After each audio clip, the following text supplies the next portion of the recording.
to the second stream of the day. I am your friendly neighborhood word girl, and I am here to read more and more articles on stream. This is, oh, hello, it's Dr. Enigma Rock. Hi, thank you for joining us today, or tonight, or wherever it is in your time zone. It is evening for me. And yeah, it seems to be cooling down a bit over here in Michigan. It got too hot for a moment, and then now it's almost feeling like fall. Brandon is here as well. Aloha, says Brandon. Hello, Brandon. We have Lord Valcin. Good evening, he says. Good evening to you as well. We have Natalia Books. A good time zone. Hello, Natalia Books. Thank you for joining. So, all of you guys here, if you are not familiar with it, I am reading some articles from summer camp from World Anvil. And during summer camp, there was a category, Great Leader of Their People. And that is a category that I am responsible for judging. So I thought it would be fun if I could read some of those articles on stream. And thankfully, lots of cool World Anvil beans said that I did have permission to do so, and that is what I'm doing. So if you are from World Anvil and one of your articles was submitted for the Great Leader of Their People category, feel free to drop your World Anvil username down in the chat so that I can cover your article while you are here. Let's see. Another visitor, G Big The, says, hi, Shy Wave. Hi. How are you? I'm so happy that you guys are joining me today. Brandael. Yes, this is, we were conversing over chat, and I have gone through some of the Anvilites said no thank you to reading on stream. Some of them were multi-pass articles. Some of them, most of them actually though, they did respond, yes please, and that's why I am doing their articles on stream. It's always fun to read other people's work. And one of the greatest things about this is it's, what happened? Brandael is not there. I just saw you somewhere. I'm going to reload this Google Sheets. I don't know why it's not working. There we are. Yes, I knew you were there. And I'm going to turn it blue so that we can know that we've covered it today. Yes, so, as I said, articles, reading articles is great, and characters is something that I love. Character development, character exploration, learning and meeting new characters. And that's just one of the reasons why I wanted to sponsor this article. And yes, there are 325 articles, and I'm going to try to get through as many as I can.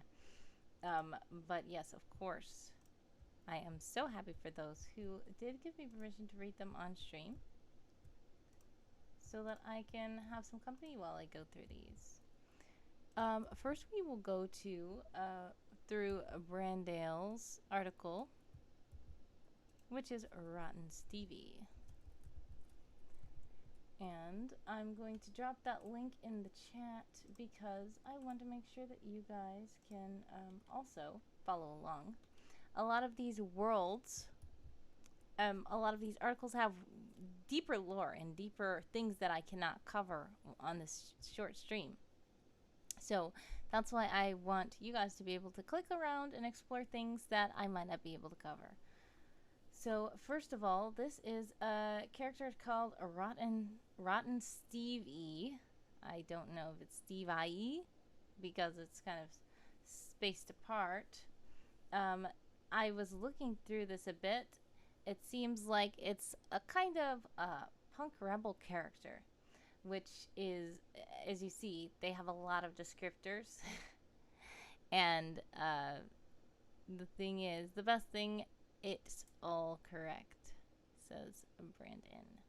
All right, so yes, so all of these kinds of descriptors, and this looks like a reptilian character, maybe some kind of dinosaur-like character, and they seem like they are very eclectic personality. So we will read about it. The head freak leader, Steve's Cavarl Syntha Ivory, aka Steve, Stevie, Steven, Stefano, Stephanie. He, she, them. For some reason, it's hard to remember Stev-i-e's exact name or gender. So they just seem like they are a very interesting character. Oh, let's see. Cedra Honnet says, how's the sound for everyone? Is it hard to hear me? If it's hard to hear me, let me know. Valentine DM said, coming through clear for me. Thank you for joining us, by the way. Everybody says loud and clear for me. Okay, great. I just wanted to make sure before I get to talking too much. Lord Valcin did say I'm a little quiet. Natalia says I sound good, though. Hopefully, I don't want the gain to be up too high. Is this better? Is this a little better for you? Hopefully. Commercials, on the other hand, says Cedra Honnet. Oh, yes. I did forget for a second. I just became an affiliate. So, sorry. Yes, there will be ads for some of you guys. But if you would like to watch ad-free, there are subscriber levels that you can join. But yes, thank you so much. I appreciate the congratulations for becoming affiliate. It couldn't have happened without you guys. I'm so glad that all of you guys thought that you wanted to follow me and join streams and chat and talk. And that was just very surprising to me. So thank you so much. I know. Everyone loves me. I just wanted to hear you say it. Brandon subscribed. Thank you so much. I appreciate that. And if you guys did not know, that was Someone Else Would, the voice of Someone Else Would, voiced by the wonderful John McNally. But yes, he will say fun things when you guys do fun things. So that was a surprise, and thank you for that subscription. I appreciate it very much. Cedar Hunted still says the commercials are similar to World Anvil. So are you saying that the commercial audio is loud like World Anvil as they talk, and then you want me to raise my volume a little bit more? I can turn up the gain. I just don't want it to be too loud for you guys. Is this better? I don't want it to start to hurt anybody's ears. If this is better for you, just please let me know. If it's too loud or it's scratchy now, please let me know, because I cannot hear myself when I'm doing this. So I can only see the little meter, and I'm seeing that it's getting some yellow and it's getting some red, and I just don't want it to be sounding uncomfortable for people. But if that's better, I'm glad, and we can get into this Stev-i-e article. So I see a lot of it looks like some quotes from people here. All right, thank you. I'm glad that you guys can hear me much better. Sorry for it being so low before. Let's read this. So no, there we were, backs to the wall, 6 skill hits, laughing and twirling their bolas. We knew they were gonna drag us back to Ivory Eye, and we'd be like big time. The kobold stood on the inn's table, gesturing wildly, drink in hand. All our weapons were broke, and Skinjack was bleeding out. Then we heard it. The other patrons looked on as the small dragon person leapt from the table, making a squealing screech. Bwam! They downed the rest of their drink, and In their fervor, they hurled the wooden mug at a support beam where it clattered. There they stood, gun tar in hand, electricity around them like some thunderstorm. It was rotten Stev-i-e herself. Himself, came a yell from the crowd. Themself, came a dissenting opinion. And this person is just telling the story. They said they remember them standing there, red hawk, almost glowing. One massive power cord, and suddenly 2 of the skull heads erupted in smoke and ion smell, falling over and screaming. The small blue dragonette clutched their chest and whirled about dramatically, letting out a small choked scream. And bam! If those other skull jerks turned and beat Cave. Then, they lit a cigarette and threw each of us a beer and disappeared. Everybody, it thinks that this person who's telling the story is exaggerating, of course. And somebody says, oh yeah, they say, oh yeah, then how'd I get this? And with that, they held up a claw full of red leather, the telltale color of the slings used by Ivory Eye's followers.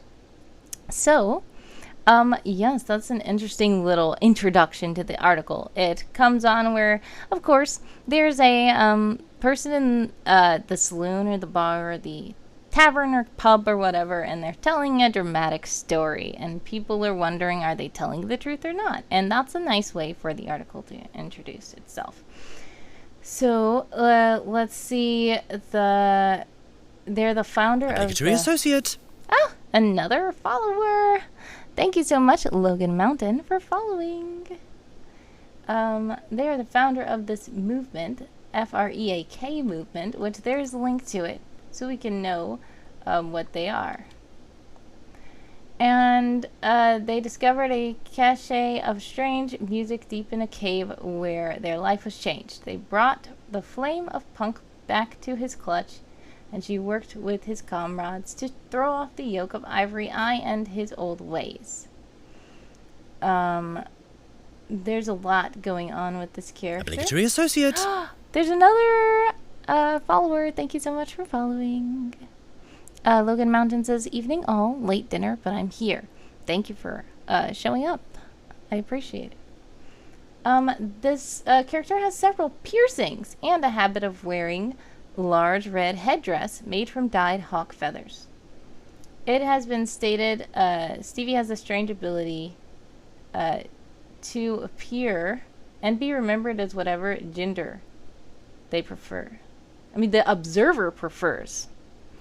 So I guess people don't know, but as Brandon said, everything is correct. So this is a character that I guess anything goes. Stev-i-e modified studded leather armor bears strange names and runes from the Lost World, as well as extra studs and rivets. It's often debated whether they wear skin-tight plaid pants, a miniskirt and boots, or a kilt. So it seems that a lot of people, like, as they see them, they remember them in different ways. Let's see. Personal history. Stev-i-e was raised in Ivory Eye's personal clutch.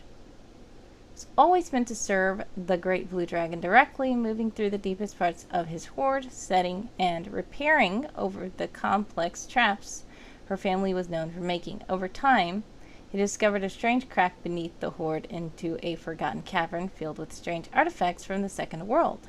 There they made a study of the artifacts to bring knowledge of them to her master. However, as he studied, they learned about anarchy and tyranny and about freedom. More than anything else, they learned that our whole species lived under the claw of a tyrant, and he swore that movement to free them all. So, Stev-i-e believes firmly that all creatures should be free to be wild and crazy and awesome.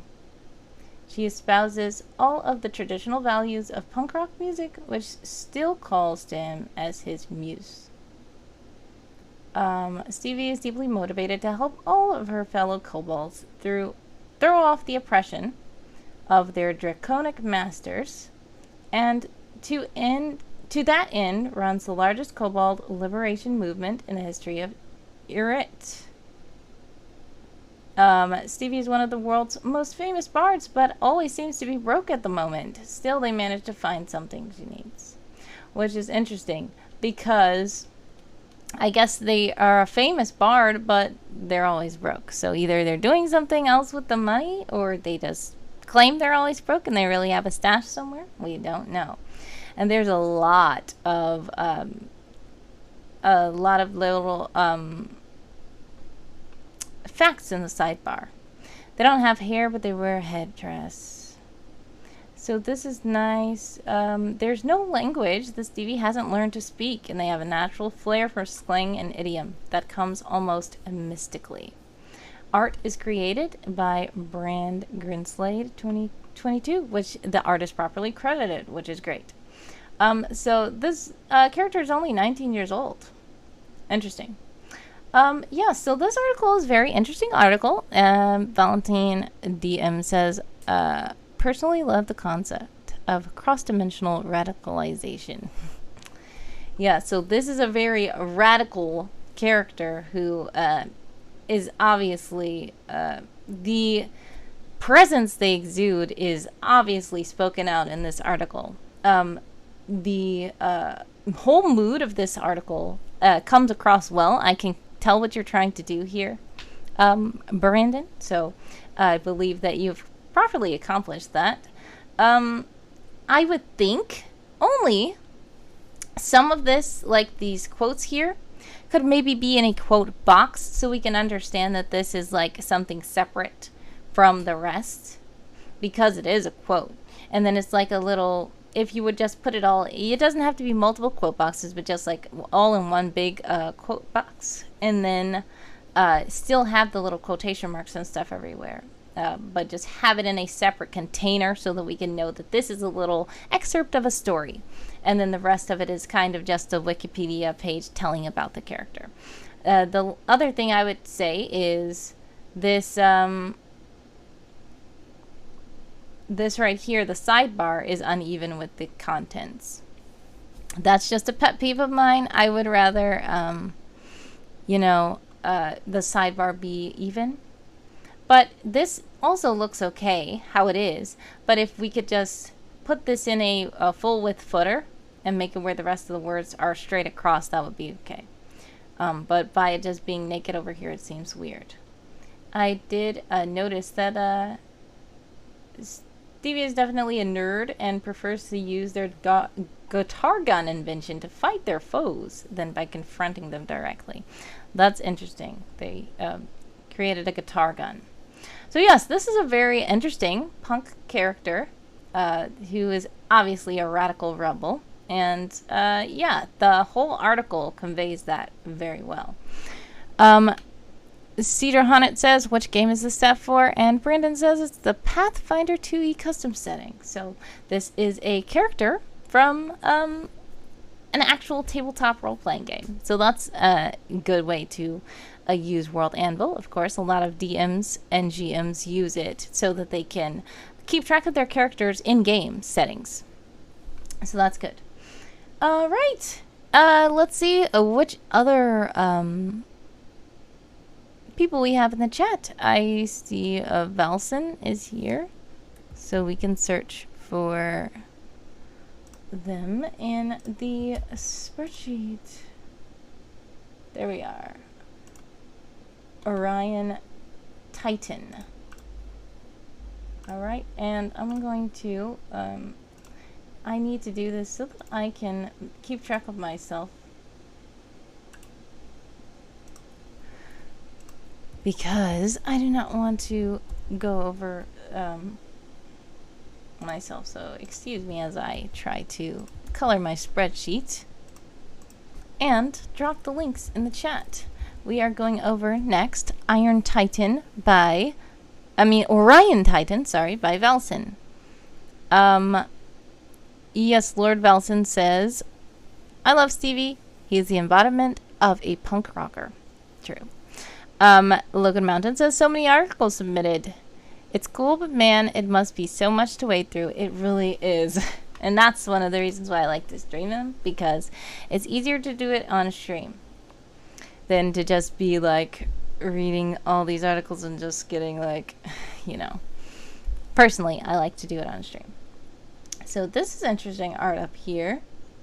Ilima, I believe maybe the world is called.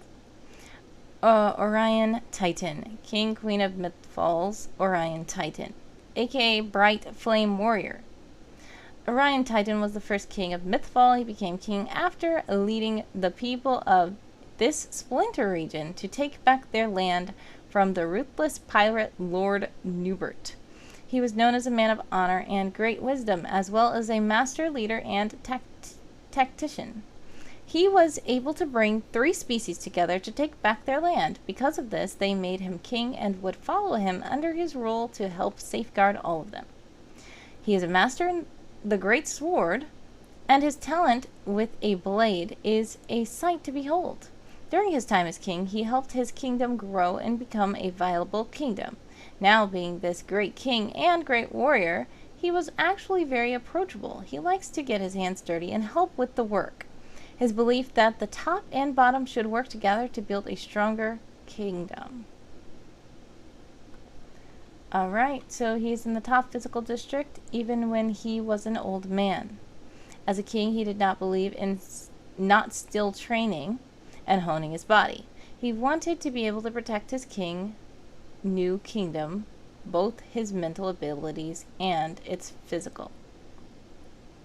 Alright, he has a scar on his left shoulder from one of the many battles that they had against these pirates. He also has a burnt scar mark on his lower abdomen from his fight with Hellion. He uses light and fire magic. His aura is a bright white light. His ability with the light magic were mostly flashes and other instruments with quick flashes of light. He didn't have any illusionary base or high beams attacks with it. His fire magic was kind of limited to sitting off white fireballs and a small fire stream. He also had one technique he made where he fused his light magic and fire magic and imbued it into his sword. The sword would come with blazing white fire with a strong radiant light. On a power scale, it wasn't that powerful of a spell, but it became a big signal on the battlefield that gave and filled everyone with hope. Interesting. Education. He will educate by private tutors some of the best in the kingdom of Ray. He's also given sword training by his father's personal bodyguard. He will a strict and powerful teacher that taught him to master the sword, wisdom, and power. One of his favorite accomplishments was when he was 19 and was finally able to beat his master in the sword duel. In the same week, he also won the kingdom's sword tournament. He was recognized as the best swordsman in the kingdom, but sadly the next day is when the pirate Hellion attacked. The second and greatest achievement is that he was able to bridge the gap and unite what was left of elves, humans, and halflings. The 3 species united to take back the entire lands that the dread pirate Hellion had stolen and reclaimed for themselves. With his tactical mind, he led them to one great victory after another. In one final battle, they were able to defeat the dread pirate Hellion. With the death of their leader, the people were able to drive the other pirates away from their shores. After all this pain and strife that everyone has suffered to reclaim this land, they dedicated to start a new kingdom together with the Blue Flame Warrior as the king. This was the greatest honor upon which he was bestowed. For that, he dedicated his life to this new kingdom and called it Mythfall. Failures and embarrassments. To him, his greatest failure in the fall of the kingdom of Ray. He wasn't able to save his people or his father and mother. He had to flee the dread pirate Hellion as he raided the kingdom. The dread pirate quickly took over the land, slaughtering anyone that got in his way. Orion Titan felt powerless, and he had promised that he would come back and take revenge as he was forced to leave his home for his people. So yes, I see it. It's a revenge story, and he was successful in the end. So we see his date of birth is January 14th, 2108, but I do know that this may be a different world, or it could be a future, or it could be a BC or AD, not sure. And I see the date of death was 1312, so that might be that the months, there are more months than we have. Also, yes, Valcin says it is a separate world. That's a yes. Alright, so he was 101 years old. Prince of Kingdom of Ray. Old age and great life is his circumstance of death. So yes, dark rich brown eyes, light brown hair, 6'1". He knows halfling, elven, common, and some dwarven. And this is a good portrait of him. And we see character portrait image by Mark Zipper, which is Valcin. So that was a good, nice little article. Also, it does show that this was by Valcin as well. So yes, interesting article. The only time that I would do is I would probably extend the sidebar down a bit by adding some quotes or links to other articles that are related, like other articles, maybe the king, the queen, maybe the pirate Hellion, or some battles that have been fought. Just fill up the sidebar so it can be even and not naked like that. That would be my only advice. Also, there were a couple of like grammar errors, and but that's totally fine and to be expected. But yeah, other than that, this article told a nice story, and I was able to fully understand everything. So, good job with it. Let's see. Catching up on the chat. Logan says, very cool idea for sure. I get tired of rereading just my own article. Same. B. Gilbert 85 says, hello. I hope you're doing well. Hope you're doing well. Welcome. Cedra Honnet says, poor pirates. Because they got defeated. DM Sir Swank 99 says, do I see affiliate now? Woot woot. When I found the other day, there wasn't a subscribe button. Congratulations. Yes, that's right. I just became affiliate like last night. So today, this morning, was my first official stream as affiliate. I appreciate the congratulations. Valcin says, I have ADHD. I went too fast. That's totally fine. I totally understand. The article was still comprehensive, and it was really to the point. And yeah, it was a very interesting story and a very interesting character. So thank you so much for sharing that one. Let's see. Valcin says the pirates were powerful for a time, but all good things must come to an end. Gilbert says, congrats on affiliate. Thank you. Let's see who's next. We have the Big G. The Big G. I don't know if they're going to allow me to search it.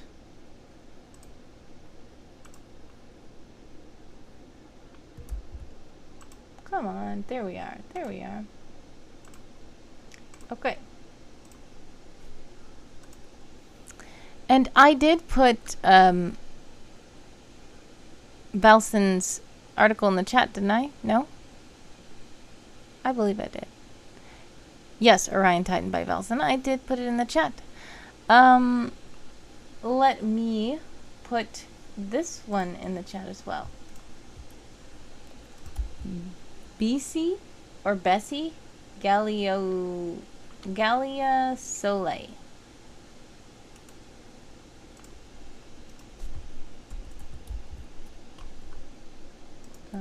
Let's see.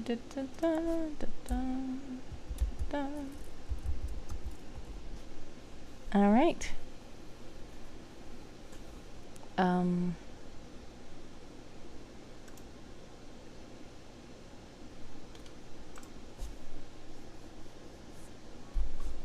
Yes, Besi Galiasollei, I believe. Big G said that was it exactly. Maybe they were talking about my pronunciation. Hopefully. I don't want to butcher it. Logan says, same. Started mine late. Never had time to go back and fix grammar mistakes and even missing words. Just threw everything down and kept moving on most of mine. Some of it's a bit cringe to to review now. Correct, same. Cedar Honnet says, I do not believe Wordy will like the Welsh I used. It's fine. I don't mind different languages being used. The main thing is when I just say when you're using, if you're writing the article in English and then there are words that aren't English or that are made up or that are from other languages, sometimes it's just helpful to include a little pronunciation key so that people can, you know, not get taken out of the world when they're trying to pronounce stuff. But other than that, it's totally fine. I understand. If you use a different language, it's totally good. Yes, Big G says I pronounced it correctly. Yes, so Besi Galiasollei. Now I'm going to mess it up. Galiasollei, yes, is easily the most highly regarded and best remembered worthy, which there's a link to what a worthy is in this world, in the history of a stole. Or maybe stole, I'm not sure. After an intervention of water seekers failed to put a stop to the Twilight, and there's a link to that so we can know what that is. The Twilight Chaos riots of 1642 volcanic era. I like the links already because I don't know what any of these things are, and it would be great to learn more about them. Besi took action herself. She founded and led the Cooperative Council, a group that established rules for the interactions between the city's day and night shifts. Mental characteristics, accomplishments. For her actions in settling the Twilight Chaos and heading the Cooperative Council, Besi was given the Corner Star. She was the first non-hospital worker to earn the honor. The award fixed her valuation so high that she remained a worthy the rest of her life, even after stepping down from her job as a street cleaner. And there's once again links to all of these things because we might not know what they are in this world. Personality and motivation. Besi supported the night shift program because having street cleaners working at night reduced the burden on the daytime workers. When the patrol started up, she witnessed some of their confrontations and could easily see their plan was to cause trouble for the night shift. At the same time, occasionally, they stopped actual trouble before it could become a situation bad enough for street cleaners. In speaking with them, she learned their motivation. Because members of the day shift had limited interactions with the night shift, they had no influence on their valuations. They felt a helplessness over things happening in their city that they could do nothing about. The generation that made up the patrols had no experience of life without the night shift, leading her to the conclusion that they were influenced by the anxiety felt by their elders, and were ultimately driven by a desire to protect. By proposing a parallel night chapter of the patrol, Besi hoped to tap into that desire and turn it into a better purpose, and established the cross hour as a way for both shifts to share, talk, and evaluate each other. Very creative. And the sidebar just has one quote. It says, "No one can end the violence in Stole except we who are Stole. I invite..." Wait, is it Stolk? That's a C. Okay. "No one can end the violence in Stolk except we who are Stolk. I invite the nighttime worthies to meet with us during the next sunrise hour." And that was Besi's proclamation.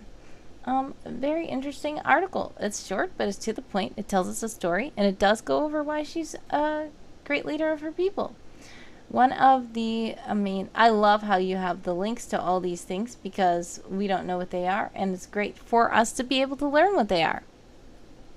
I would just suggest maybe just putting a couple of maybe article blocks in the sidebar just to even it out with the rest of the article so that it's not uneven.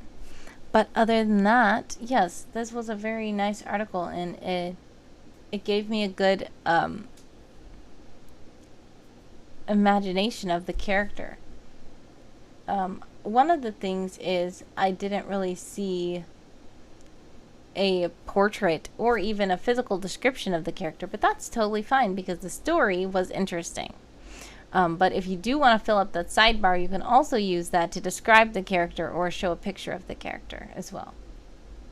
But yes, thank you so much for sharing this article. Brandon says, I like the way the character is set up. Yes. Me too. Let's see. Logan Mountain says, I made up a bunch of nonsense for mine. If she thinks Welsh is rough, she's going to hate mine. I don't really hate any of them. I just might give a suggestion about them. Oh no. Big G does say having ads now. Are you back? You're back now? You said thank you. Okay, great. So yeah, if you missed anything, all I said was maybe fill up the sidebar with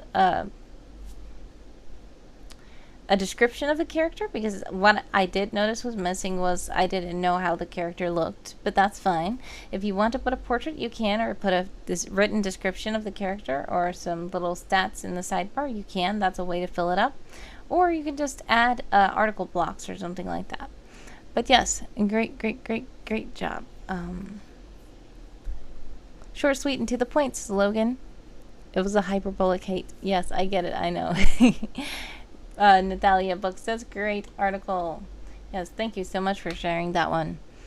Let's find the next person.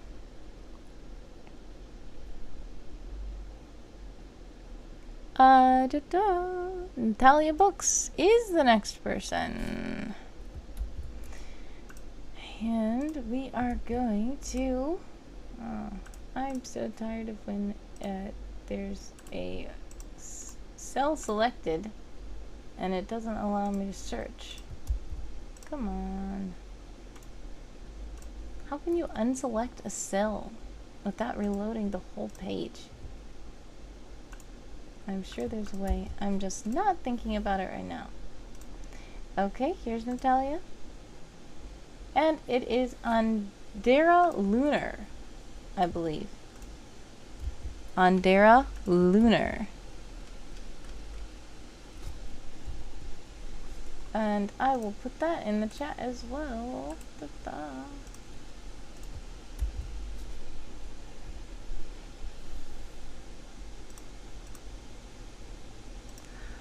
Okay. And I'm going to hurry up and mark this so that I can know that I already read this. Oh wow. Alright, let's see this one. Logan Mountain says I already like the name, and Natalia says that I pronounced it well. So I'm glad. Thank you.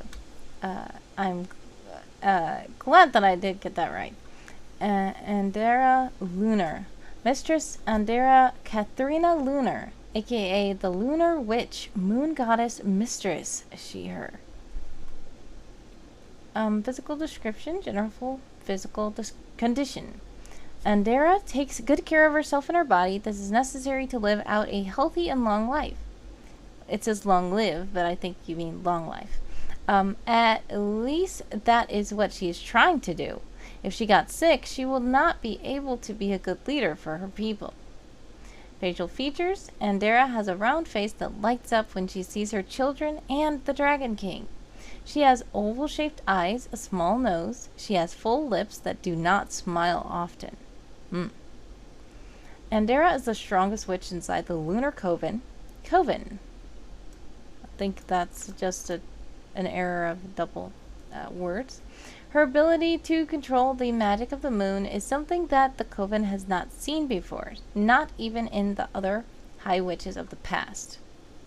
Andera was born inside the Lunar Coven. Her mother was one of the witches. She grew up between them and learned to harness her magic from a very early age.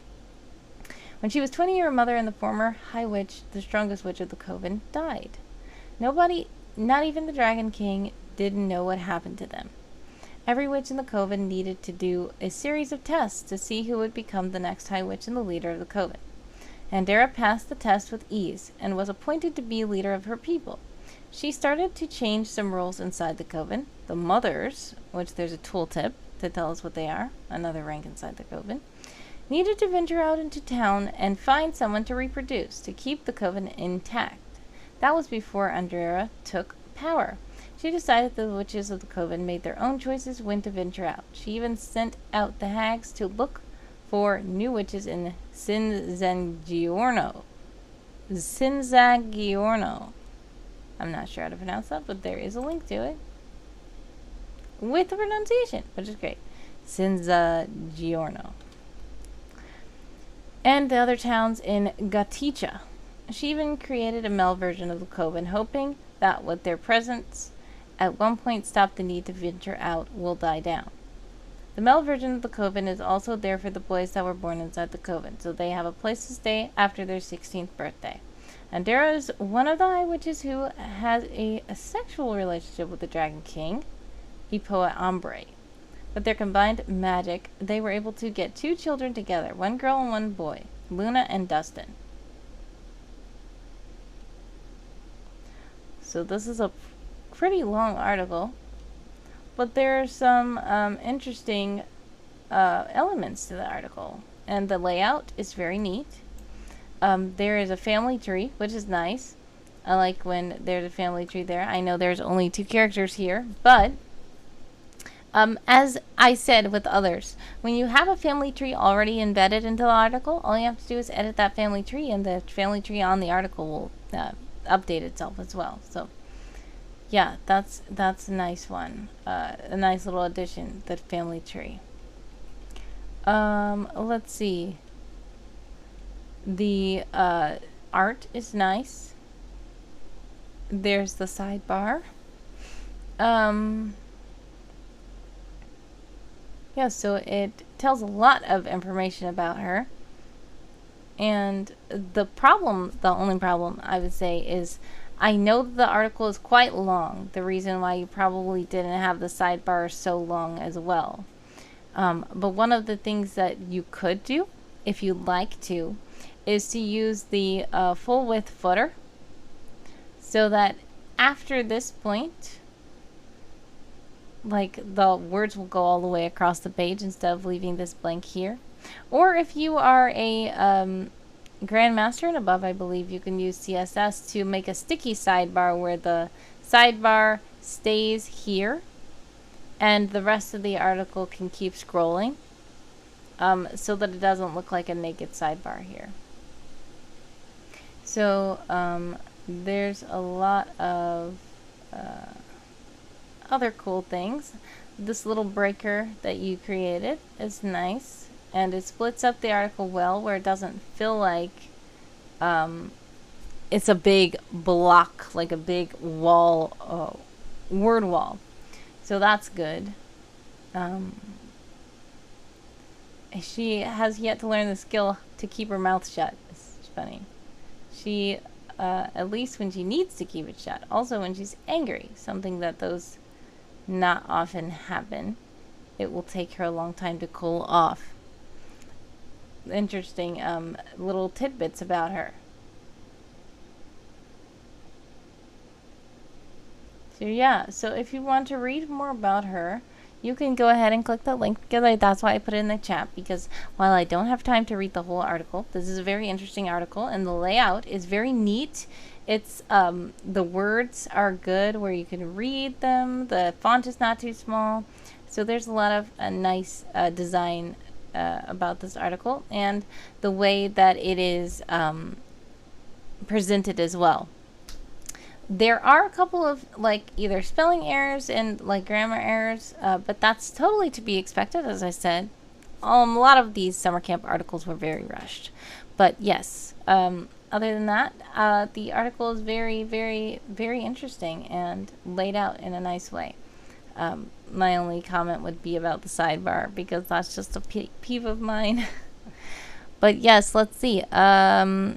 DM Sir Swank says, yeah, for summer camp, CSS was not something I focused on. I only wanted to get my article written. Lots of chaos in my household during July as well as writing. That's the same with me. I think a lot of people were just trying to get the words down so they can know that they had 300 words in the article. Instead of focusing on trying to do the CSS and all that stuff. And then, you know, my plan was to get all the words down and then write later. And then, I mean, like, clean it up later, and I never got around to doing that. But it's fine. Everything is okay. Summer camp is not to be stressing out. It's good that you're able to do what you're able to do. Logan says, love the symbol, well designed, effective, and appealing. Correct, me too. Logan also says they did a bit of formatting, but no time for article by article customization. Valcin says, love the layout. Andera sounds like an interesting and powerful woman. I wouldn't want to get on her bad side. All right. Yes. Thank you, Natalia, for sharing that article. Who is next? I don't know if I have...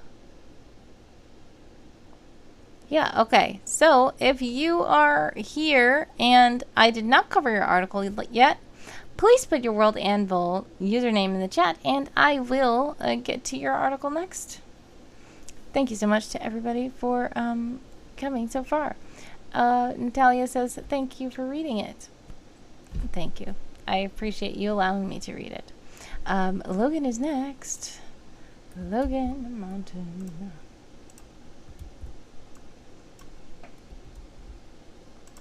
And once again, it's the annoying thing where it's selecting a cell that I do not want it to select. Okay. Oh. Well, it's not working at all, even when I did that.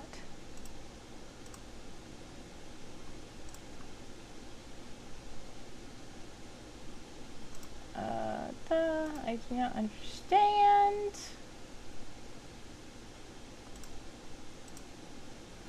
I'm going to just say Logan and see what happens. Oh, there you are. There's no underscore there.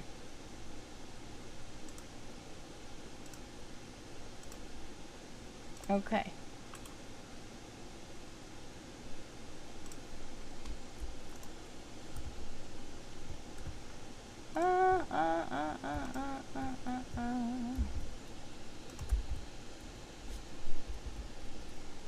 Alright. And yes, Logan does have something to say about this title, which I do not know how to pronounce it at all, and I believe that's intentional. Here's the article in the chat. I have posted the link. So let's see. Logan says it's super long and in a language designed not to be pronounceable by humans, of course. Try Rixza for her name in English. Okay, Rixza. I guess that is how I'm going to pronounce it. But Logan is warning us. Whoa, that is some interesting art. Rixza. So as we see, it says high click z, low click break ah. So it is not designed for humans. These are obviously creatures. It is the ancient and benevolent Queen Mother of the Slavic matriarchy.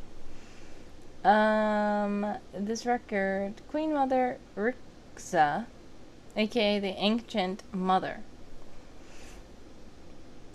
Addendum. This record has been altered by council to edict permanently remove and erase all instances of the name of the Yatuparika so that she might be utterly forgotten by history, even if her deeds cannot be. Let's see. Rixza is the ancient Queen Mother and progenitor of all Slavic, pronounced, there's a pronunciation there, Sklavin, so Sklavin.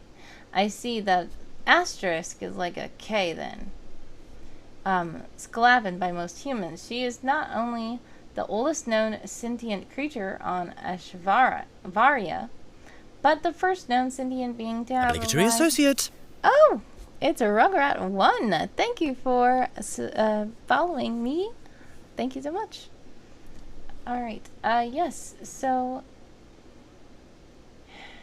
first known sentient being to have arrived in the world by a cult of Terra incursion. The exact date is not known, but it is believed to have been in the late 40s pre-Sunder. It is even possible, though unlikely, that Rixa and her attendants were stranded on Ashvaria by the direct action of the cursed Redacted herself. So I will let you know that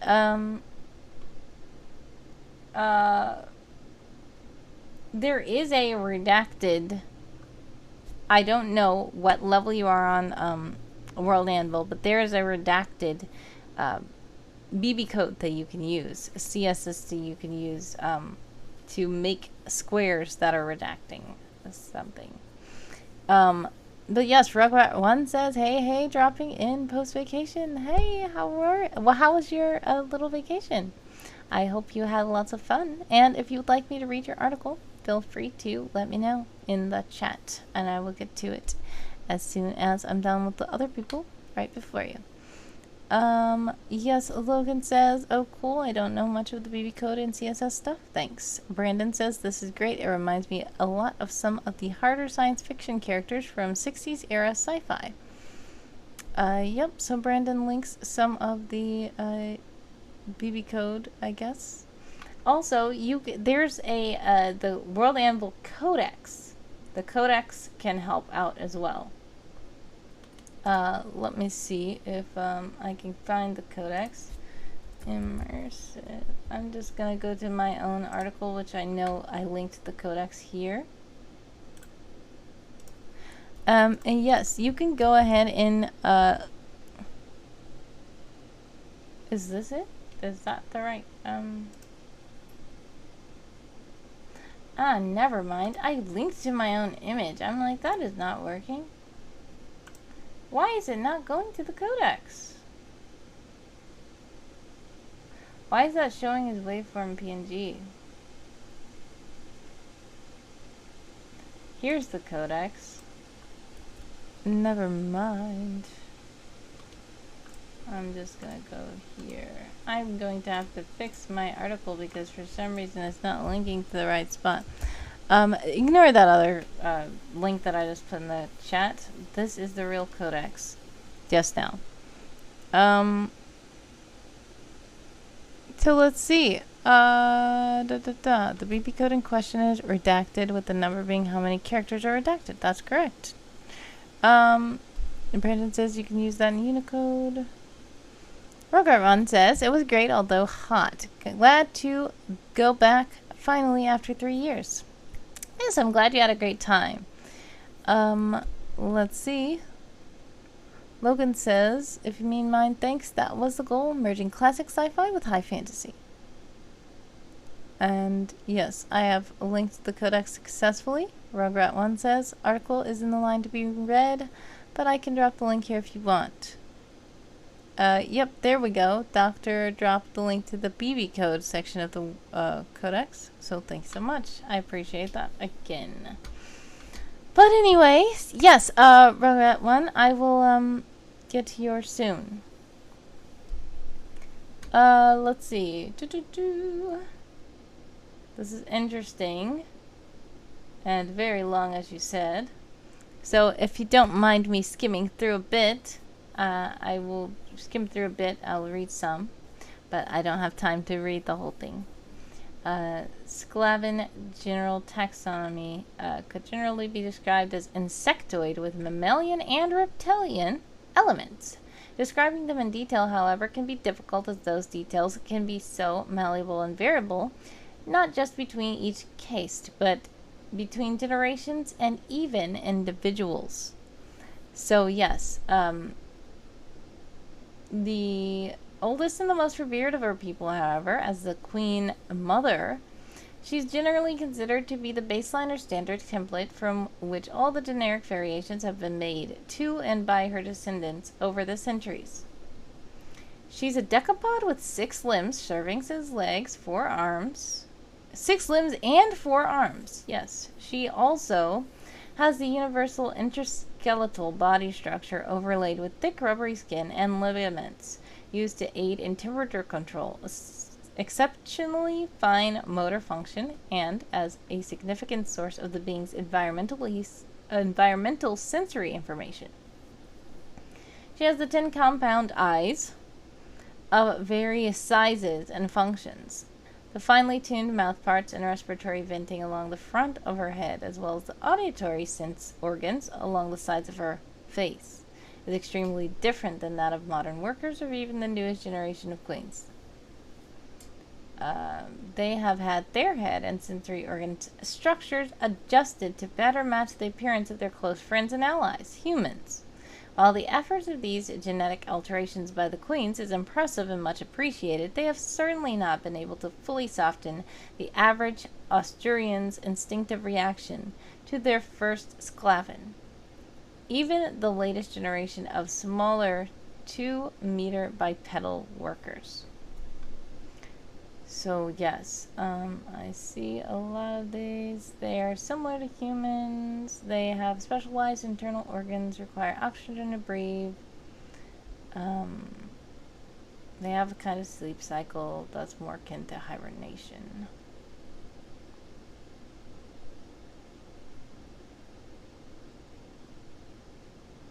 This is a very, very interesting article with a lot of information. It's very detailed. Accomplishments: apart from the astonishing escape from her captors, the Sklavin homeworld, Arixa was single-headedly responsible for the establishment and prosperity of her species.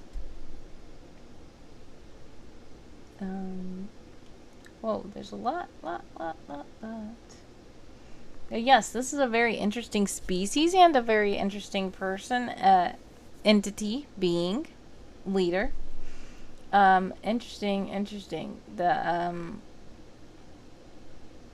sidebar is interesting as well. Arixa says, Arixa may be a terrifying horror to behold, but I would not trade her friendship, generosity, and support for all the beauty in the world. It says Marca of Port Hope, Counselor of Landon, and Curia of the Kalish Accord. So, that is, I guess, a colleague of hers, or somebody who values her. Supreme leader and absolute ruler of Skla Dracla. I don't know how to pronounce these things. I'm glad that you did put pronunciations, which is one of the things that I usually say. It says, pronounce Skla Drechska by humans. So that's a good note to put the pronunciation there. The sidebar is nice and filled up, but it still leaves some naked parts here. I feel like that could be filled with either art or filled with article blocks of some of these things that are being mentioned here. Or you could just use the sticky sidebar if you do have CSS access. It says, though the Queen Mother's mouth parts cannot form many of the sounds needed to speak human languages decipherably, she can understand perfectly. Apart from modern Asturian, she was well versed in the older languages of the fallen and their immediate ancestors around the time of the Sunder, such as Zwalu, English, and Portugal. So yeah. Obviously, I understand it's not supposed to be a language that's spoken by humans, but the thing is, if this is created for a game or even a book or something like that, ultimately humans are going to have to try to pronounce it. And like you said, there are humans in your world also that pronounce it in a way that they can, because they can't pronounce it the way that she does. So, a very interesting article. And yes, you said he told you that it was long. Yes, it was quite, but that's good. It's always good to be informative. I'm sure that gave you a lot of word count, so that's a nice one. Cover image by Pexels, license heavily altered. So you credited that image, so that was great.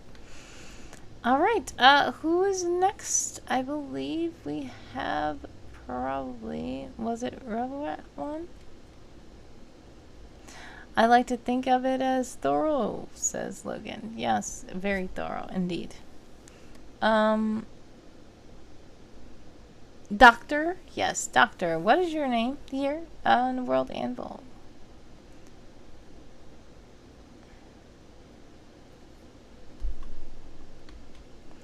Logan says, most importantly, it was fun. That's the most important thing. As long as you have fun and you're writing and you're doing things and getting things out there, then that's all good. Alrighty, we have next.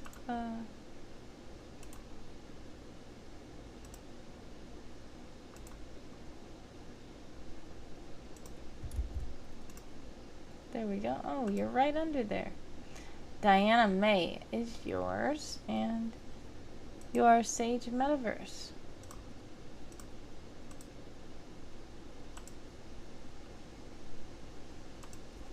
Okay. So, if you don't mind, I'll give the link directly. I do see there is this link here. That's probably the same one that I just clicked. So, thank you for giving the link. Now everybody can click the link that Dr. posted in the chat if you'd like to read along. This is interesting art right here. Diana May. There's a good pronunciation there. Diana May, aka Matrix of Reality. Sure.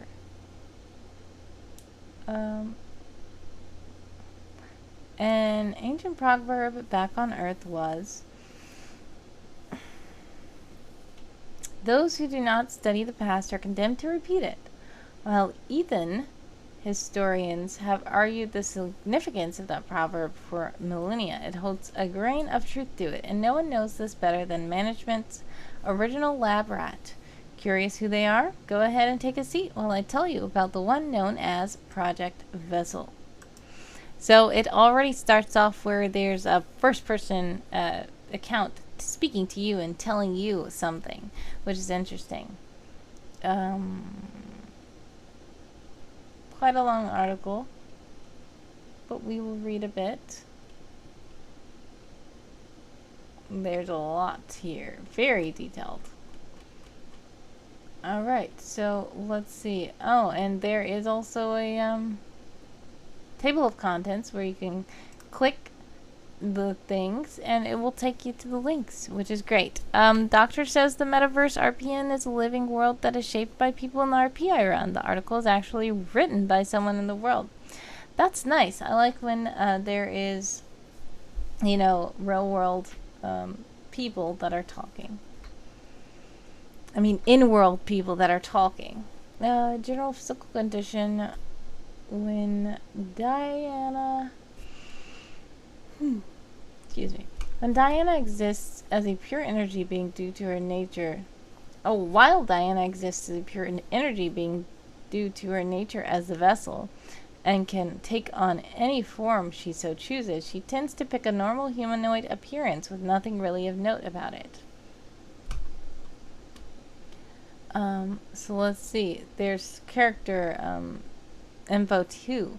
After several ages of time, Diana May has finally come into her own. They are no longer Project Vessel, management's first lab rat. They have truly become the matrix of reality as they were always destined to be. So it looks like they're an experimental project. When taking physical form... Oh, I thought I read that already, but I see. When taking physical form, Diana typically takes on the form of an ordinary human female. Nothing, if anything, is really of note about her humanoid form. Most people who pass by her would never realize there's anything special about her, but if calamity ensues, Diana will take on a form that is anything but ordinary. Those who have seen it have given it names such as the light that saved the city beneath the earth, the angel from beyond, among other titles. Oh, I'm sorry. Doctor's stuck in an ad break, but they are back now. It is written by Sage herself in lore. The entire codex is. Got it. And yes, so I was just kind of noting about how this, I like how you have it where you can click the different parts of the, you know, article. But I see there's like personal history and there's chapters. And see, I see they used, Doctor did use some redacted here. So if you're still here, this is how the redacted would look, but usually it will be black. But since the text here is white, then the redacted is white, and it shows up like these boxes here. So yes, if you want to do that in your article, you can use those redacted. But yes, there's a lot going on in this article.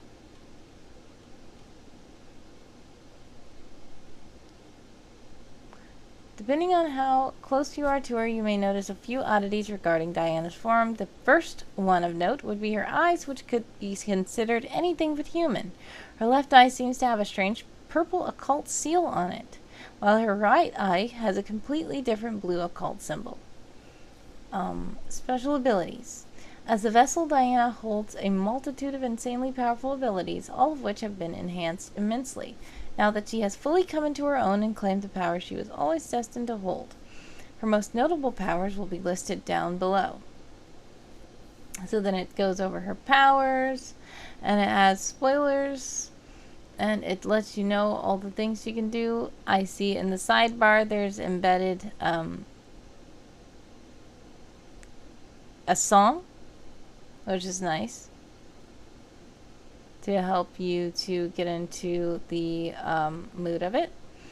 So here's a phrase from her. She says, "I'm not some savior. I'm not some angelic being. I'm not a celestial. I'm not a goddess. And I'm certainly not a chosen. I'm a mistake. One that should have died long before this all started.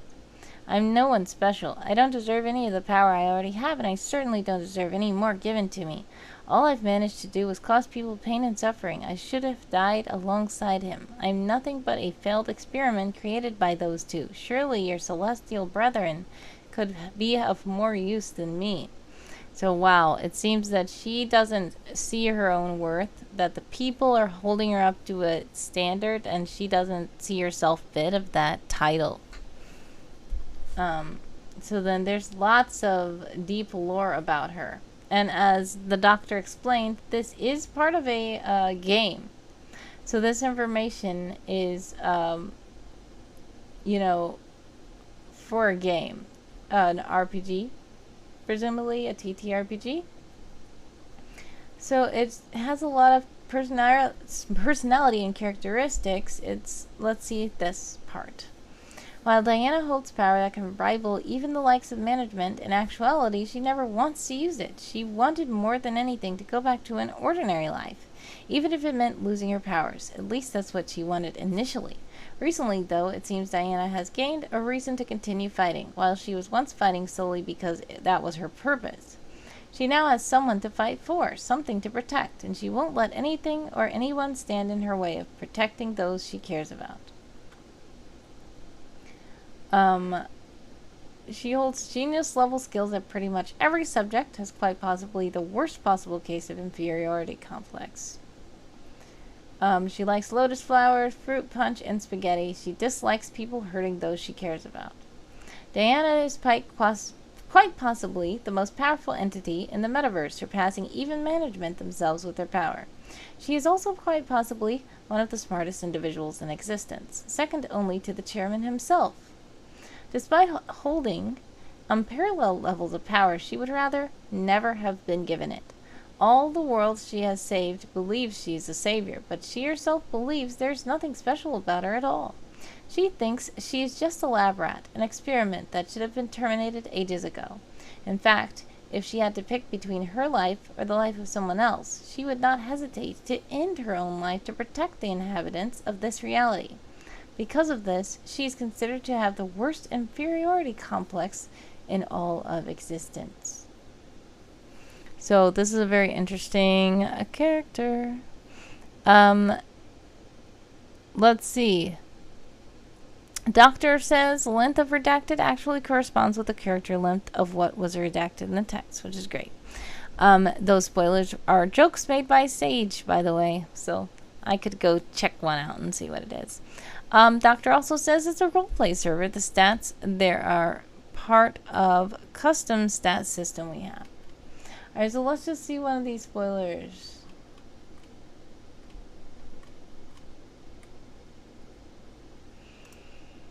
She could even beat out Spider-Man or Daredevil in this category, and all without the pesky requirement of getting bit by a spider or becoming permanently blind. I see what you mean by jokes. Alright. That's funny. Little jokes, that's cool.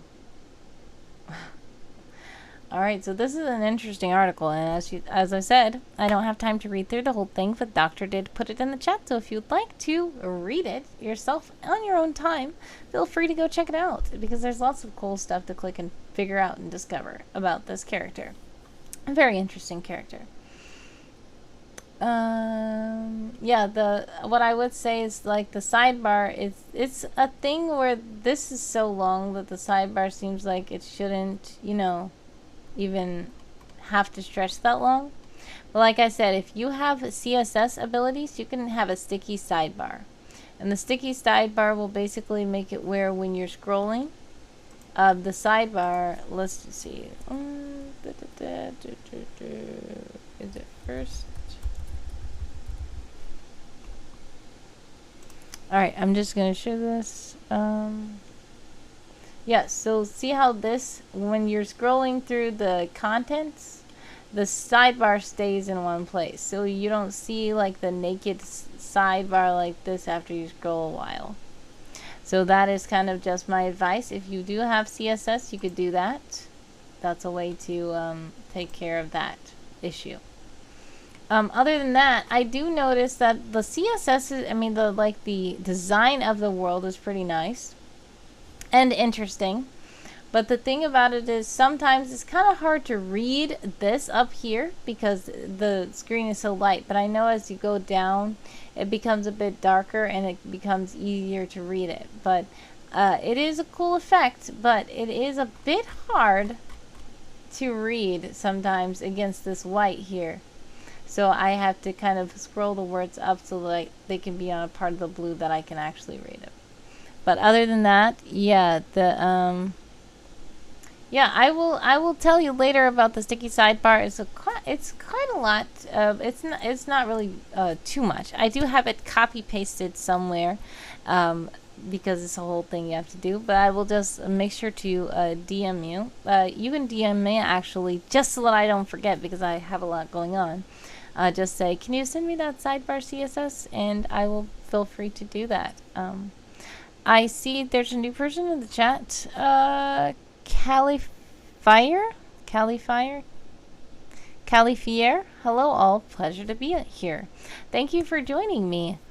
Dr.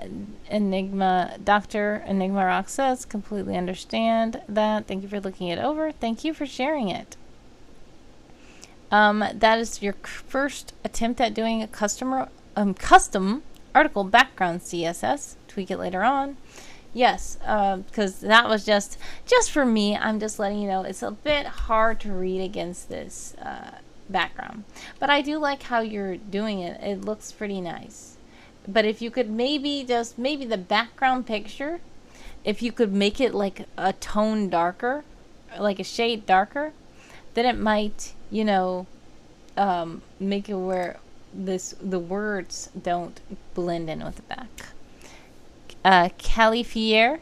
Yep, second reading was right. I'm ThatMomFriend on World Anvil. Alright, great. So thank you so much again, the Dr. Enigma Rock, for sharing that article.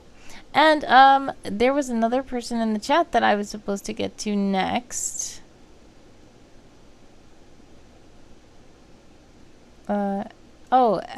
Valentine DM. Is Valentine DM still here? EVTaurus is their username on World Anvil.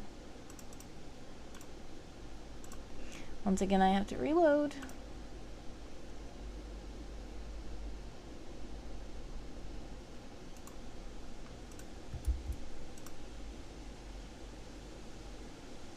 Alright, there's Eli Grimm from Valentine DM.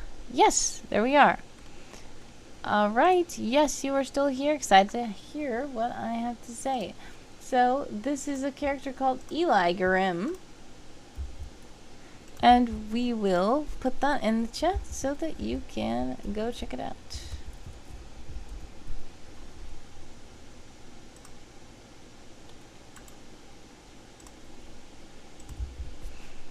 Alrighty. Alright. Ooh, already we see there's a map here.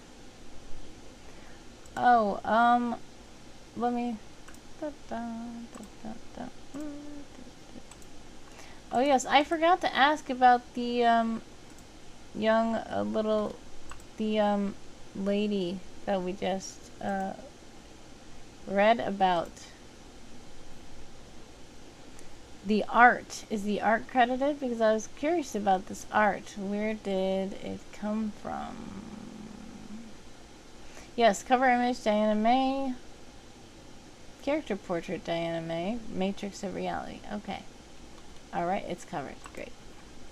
Alright, so we're going back to Eli Grimm. King of Thieves, Eli Grimm, aka the Unseen Master, he, they. So, ooh, this is a dark looking icon made by Bright's Picrew.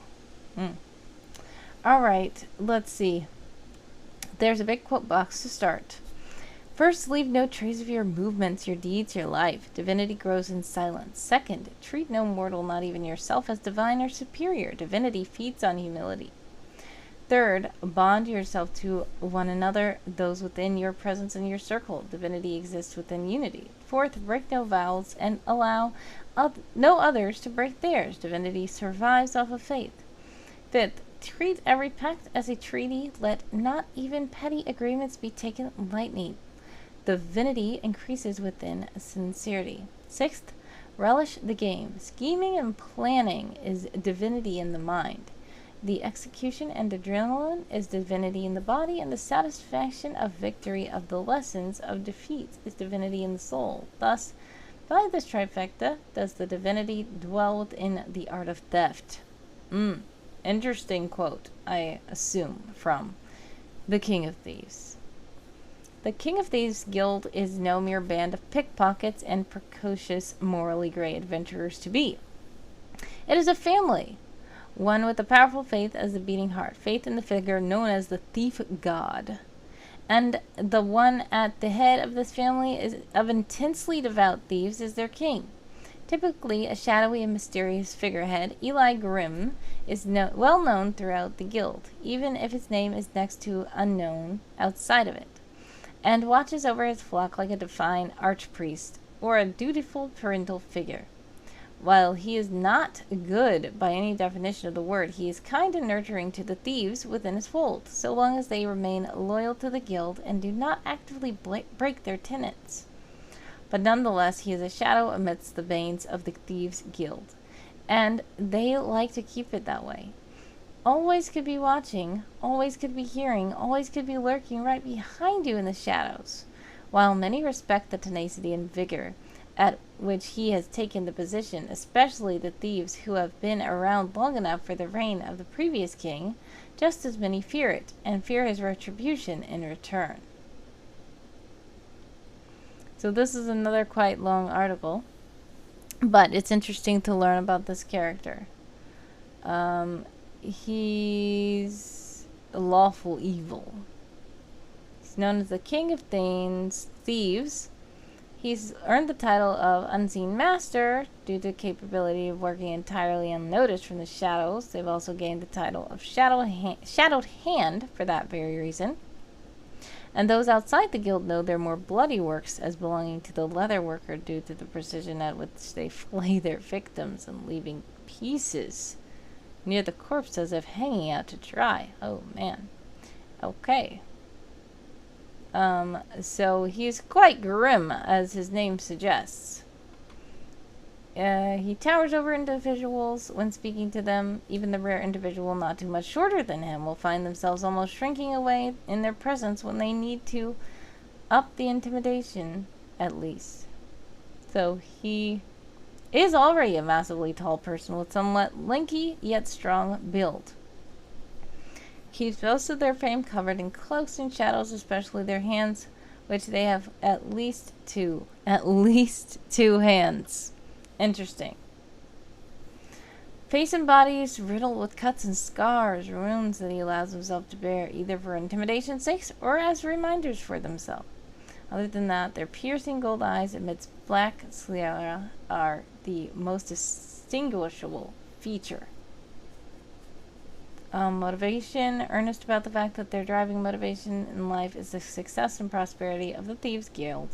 Wishes to enforce the 6 tenets of the Thief God to embolden the hearts and souls of the members and ensure that God's blessings shine within them. For you see, the greater prosperity the members have, the greater prosperity the guild has, which in turn increases the resources and chances of the members in a lovely cycle that pleases the intent of the Thief God.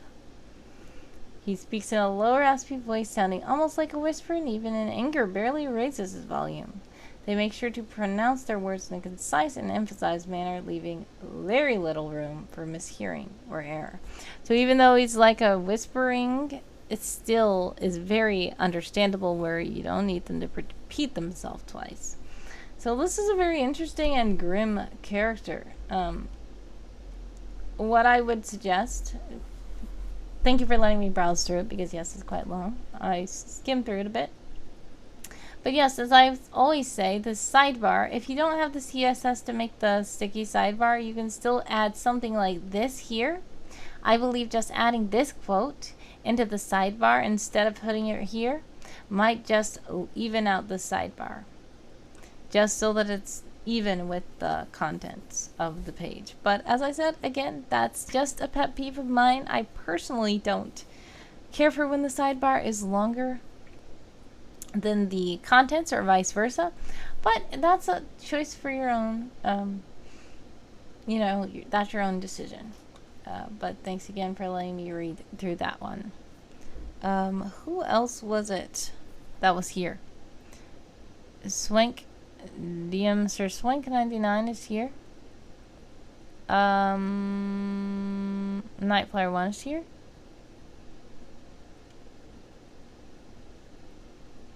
I think there was somebody else that I'm skipping. I don't want to skip somebody else who...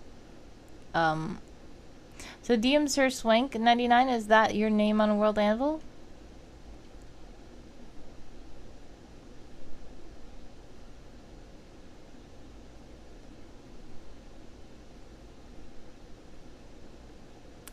Okay, DM Sir Swank says yes. Lyrene is here. Skitters waves high because she apparently can't tell the difference between AM and PM. No, hello, how are you? No, in fact, you can probably tell the difference. I'm literally streaming at 8 o'clock AM. I already did that this morning. And I'm also streaming again at 8 o'clock PM. I'm trying to accommodate as many time zones as I can, and even still, not everybody's able to make either stream. But I'm trying to do what I can, but thank you so much for stopping by, Lorraine. Yep, so DM Sir Swank 99, we can go to your article next, and then we can go to Rugrat 1's article. I appreciate that you appreciate the trying. I am trying. There's quite a lot to get through, and yeah. Thank you for stopping by. Where is it? Oh, there it is. Dinod, Ironfist, right here. So we are going to put that in the chat. Oh, you did it already. DM Sir Swink already put Dinod Ironfist in the chat. So thank you so much for doing that. And you can go ahead and check that out by clicking the link. Dinod Ironfist. I don't know if I'm pronouncing it right. Is that right? Am I a king? Am I king or not the king? Lorraine says, I imagine so. Characters tend to have a lot of articles, if I recall numbers of past summer camps, and whenever a big challenge had a character template used. And Rugrat1 says, yes, I often think about sponsoring a prompt, but all the reading. Exactly. So I know some people that sponsor the prompt, they just are doing like a random article generator. They just read a couple, or they try to get the ones that have the most likes or something like that. I'm just trying my best to read as many as I can, as much as I can. But yeah, the time is running out, and hopefully I get through at least a lot of them. But if I can't do them all on stream, I won't. have to settle with, doing some off stream and then hastily pick one, because I've seen some interesting entries so far.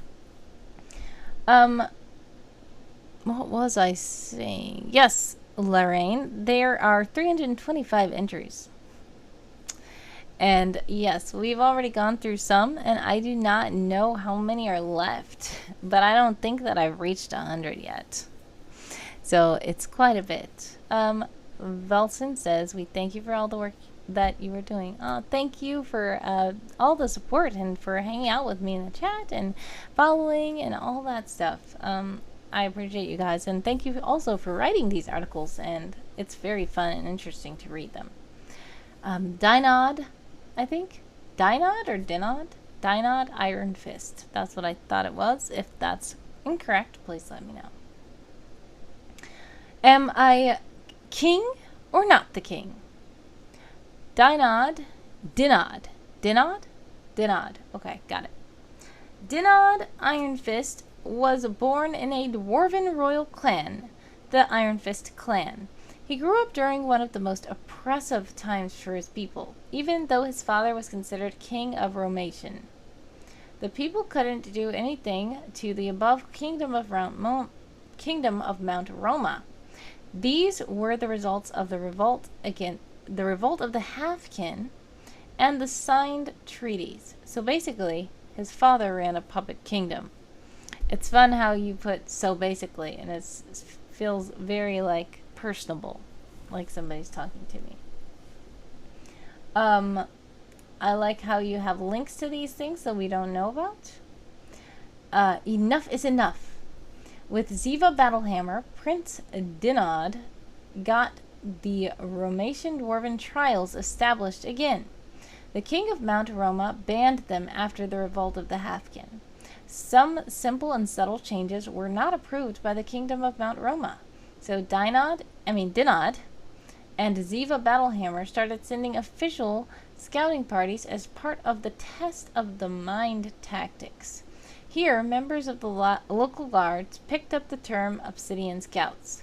They would move in the dark of night and scout out the surface city of Mount Roma. Prince Dinod gathered many years of intel on the surface city of Mount Roma, until the fateful day his father died, and he was crowned king. Refusal of royalty. At his coronation, Dinod publicly denounced the ways of the crown until Romation was free. He also declared that Romation will need to be run as a council until we are free. My trusted friend Ziva Battlehammer, my spouse Raga Ironfist, and I, along with Panjak Fireforge, would become the first council of Romation. The citizens at first didn't have faith in Dinod's way, but his actions spoke louder than words. The council fought for more freedoms for their people, and it was improving for those in Romation. So I see that the person who's speaking is a person who was actually involved in this. I'm not sure which person this is, though. Crushed hopes. Everything was going well for Romation until the Second Great War. The political leadership in the surface settlements changed, and the generals lost. Dinod also heard that the beloved sights of the metallic dragons were no more in the skies from time to time. Dinod's oldest daughter, Burga Ironfist, was kidnapped by sewer-dwelling goblins. While searching for Burga Ironfist and tending to his people's needs, he would chat with Margaret Minge, and other frequent travelers to the Cat's Lodge. Here he met a brash and bull-headed dwarf, Skepin. He met a brash and bull-headed dwarf with some strange friends. This happened to be Chame Rockshod, Siberian of Dardan, and Eldin Badger Skepin. They were seeking information on one of the old kingdoms, Rheinforl. So Dinod invited them to Romation, but didn't tell them he was one of the rulers of Romation. Dinod noticed that these adventurers had more noble desires than seeking out sewer goblins. So it's good that there's links to all these people. The Spark of the Inferno.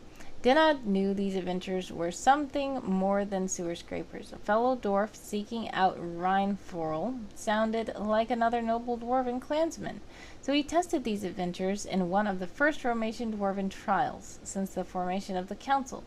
When it came to the test of tactics, Dinod was highly impressed with the commanding nature presented by Chaim Rockshod. These adventurers during this test disclosed their true intentions, and Dinod realized they were the spark he needed to bring hope back to his people. He quickly gathered the citizens of Romatian and continued with the final test of the trials. Those that underwent the trial before this typically didn't do it unless they sought to honor it. The highest degree of honor Dinod wanted to give these adventurers was generals of the Romatian liberation. Their goal was to circumvent the plans of the Silver Shadow clan's influence in the kingdom of Mount Roma. These adventurers did more than that. Once they secured the capital of the kingdom of Mount Roma, they didn't claim it for themselves and decided to give it back to the people as a council. The council would represent all of the races, not just one race. The citizens of Romatian couldn't have been happier in their true king, Dinod, Ironfist. So those wondering, Burga Ironfist was rescued by part of the adventurer group known as the Talons. This is the same group Chaim Rockshod, Siberian Dardan, and Elden Badger Sheppen founded. They didn't seek her rescue, but stumbled upon it, and the fury of Elden Badger Sheppen's hatred for goblins. And somebody has followed me. Thank you so much, Special Agent Guy, for following. Let's see. Logan says, don't know what's involved in sponsoring, but I don't think it could handle reading hundreds of articles. It's amazing that anyone can. Well, yes, they do encourage you that if you are overwhelmed, and I would not have been able to do this if it wasn't for an unexpected break that I got. But yes, yeah, it would have been so hard to do this. I probably would have just did a random number generator or something, because it's a lot. But thankfully, I just had some spare time that was unexpected, and since I did have that spare time, I thought, why not just start Twitch streaming some of these things and having fun hanging out with some of you guys. So then we have Raga Ironfist and Dinod Ironfist relationship. Unless this is not complete yet, it seems like they don't really have a good relationship level. They're both at 0 towards each other. So I don't know if it's because it's not completed yet, or if that's their real interpretation of each other. Not sure. Okay, so yeah, that was an interesting article, and the little these little titles, headings, are nice touch. Let's see. Sir Swank says, you will have to send me the sticky sidebars. I don't even know how to do that. Also, don't do CSS. It's confusing for me. Yes, CSS is quite confusing. But one of the other suggestions I have is, if you're not doing CSS, you could at least copy all this stuff, just clip it, and just put it in a full width sidebar, so that it can stretch under where full width footer, so that it can stretch under where the sidebar is at. I can show you how to do that as well. You would just go in here, and there's sections, and then there's footer sections, and then there's something called full width footer. And when you put it in the full width footer, it just goes straight across the page, and it just doesn't even have the sidebar there. You can also go to, I think is it sections, sidebar sections, and then have it say override and not show the sidebar at all, especially if there's nothing in your sidebar at all and you don't want anything over there, then you can just delete the whole sidebar. Excuse me. But yes, thank you so much for allowing me to read that article. That was an interesting one. Who's next? Rugrat 1, I believe, was it?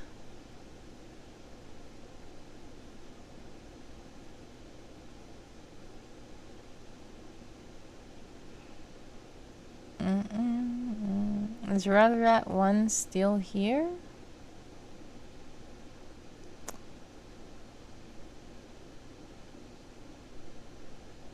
I see you. Okay. DM Sir Swank says, thanks for reading. I'm off. Have a good stream. Oh, thank you so much for joining. And sorry if you didn't hear the last thing that I said about the article. If you want to just hear the last thing I said about the article, I was just saying that little sidebar thing. That was my only peeve. That even if you don't have the if you don't want to extend the sidebar down, you can use a full width footer so that you can just have the words going under where the sidebar would be. That's all I was saying. But yes, thank you so much. You have a blessed evening or morning or happy time zone wherever you are, DM Sir Swank. I appreciate you allowing me to read your article. Rugrat 1, let's see. I'm trying to find your Night Flyer 1. There you go.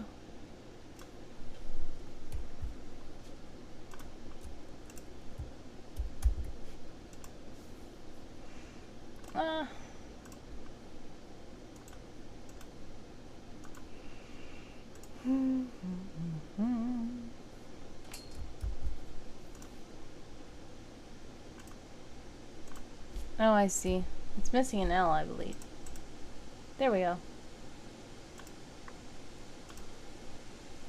Alright, and there you are. The founders. The founders.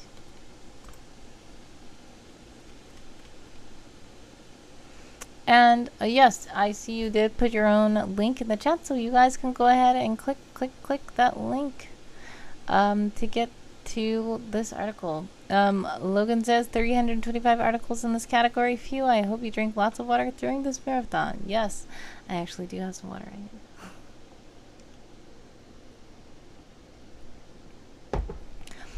But yes, it's a lot. Yes, DM Sir Swank, I will send you that sidebar. I will try. Do you remember? Let's see. The founders. During the height of the Omasaran Empire, I'm thinking. Oh, and yes, as Rugrat once said, the pronunciations are in the tooltips, and I appreciate it. Omasaran. Large empire ruled by the elven llachar dynasty before the Withering. Alright, so during the height of the Omasaran Empire, one could have asked any citizen in the central region to name an example of leadership, and the answer would have been the founders. Despite their later political maneuverings and even crimes, the public's image of the five llachar, in which there is a tooltip, llachar siblings who founded the empire never wavered. In fact, veneration of the founders almost reached the level of god worship. A family united. The llachar family were Taranth elves who grew up not far from Chandalar, in what was then the Omasaran district of the kingdom of Imazale.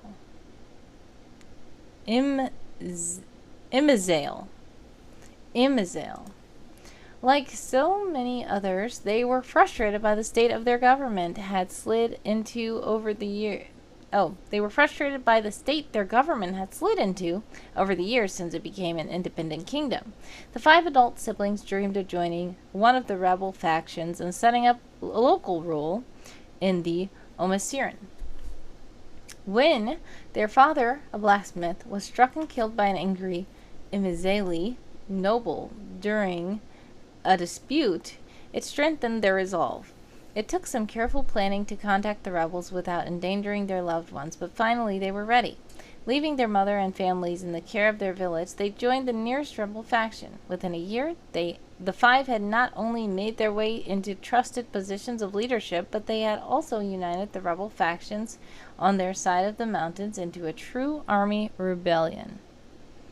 Rugrat one says, missed one. Not sure if you're talking about I missed one, or are you saying you missed to put the tooltip there? That's fine. It's fine. I like this little divider here. Mayantha, the spearhead.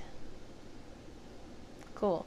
The oldest of the siblings, Mayantha Lazirica, was always incredibly charming and charismatic. As a rebel, she inspired her people to be braver, bolder, more daring, and more persistent, impressively creative, and relentlessly optimistic. She saw much farther than just an independent region with a small ruler. She dreamed of making the Omasiran name mean something, and she shared that vision with others, inspiring them and widening their horizons. She was the top recruiter among all the factions, and not just for her looks. Alright, Illitran.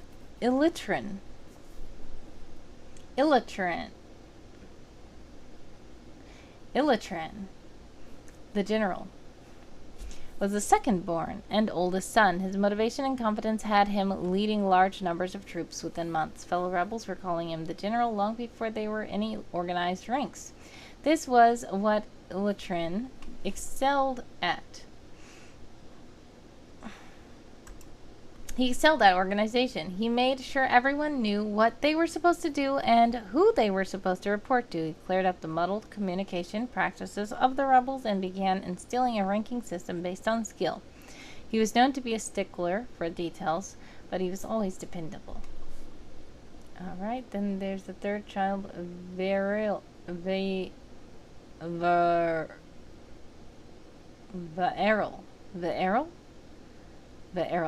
the strategist.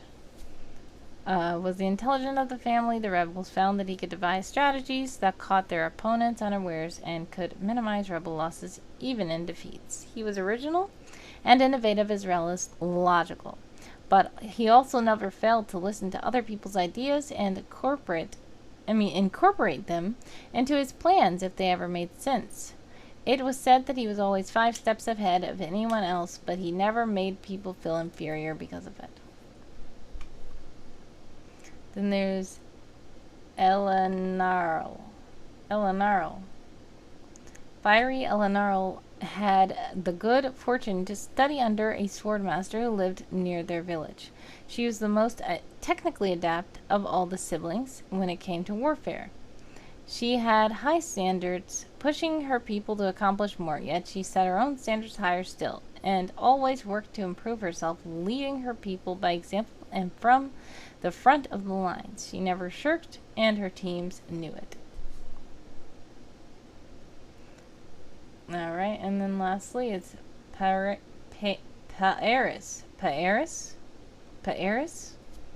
Youngest child, Paeris, had what the village women called the gift of gab. He could improvise a speech that could rouse the crowd to action or bring them to tears. He was even better than when he had time to write his speech down.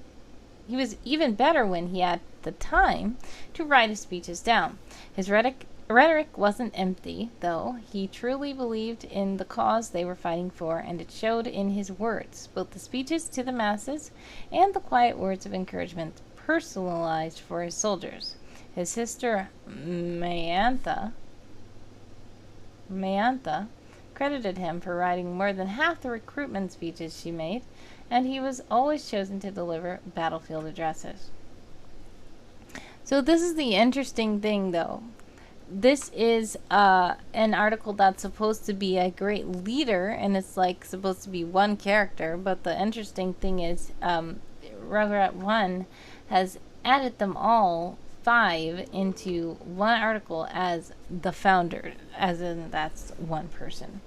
By the end of the war, the siblings were positioned at the top of the rebels' command structure. No other family or group of individuals had done so much for the cause that they had. In a unanimous vote, the rebels installed Mayantha as their new queen. As always, though, she saw a bigger picture. With some help from Fiyere, she convinced her new kingdom that they would They could be far more, like the empires of old. At her coronation, she was crowned as empress, not queen, and she quickly moved to install her siblings into the positions of power as well, not to mention the rest of their families. No one objected, for these 5 leaders had won their hearts. So there's a little cool family tree there.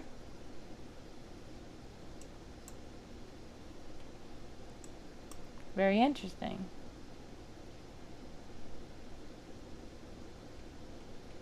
Alright. Yes, I like the layout of this article, and it's very unique how it covers 5 people as opposed to just 1 person. I would think that this would probably fall more under a group or organization, maybe? But it's interesting to see this, and I did enjoy reading this article. It was very informative, and it had a lot of it had story to it. It was nice on the eyes, and yes, this is properly credited. All portraits by Nightflyer1 with Art Breeder. So yes, thank you so much for sharing this article. A very interesting article. Who else was in the chat that asked me to read their article? Because we've been going for almost 2 hours, so I will read a couple more articles, and then I think that I will have to retire for the evening, for here in the Michigan it is quite late. Thank you guys for showing up and hanging out with me wherever you're at, because I know that some people it's later even still for you guys, and maybe into the wee hours of the morning. I appreciate you guys hanging out with me. If there is another person in the chat that I missed, please let me know, because I don't remember who else I'm supposed to be reading. Is Special Agent Guy still out there? If you are, please do say so. Oh, Cedra Honnet says Absinthe sent a reply on pronunciation. Okay, let me see if I can find you.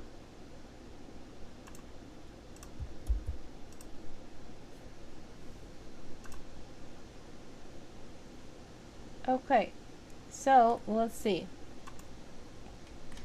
Did you send the reply here? Oh, I see. Okay. Still a mouthful of marbles. Blodyn, llachar, tanllyd. All right. Blodyn, llachar, tanllyd is this character, and I'm going to put this in the chat so you guys can check it out.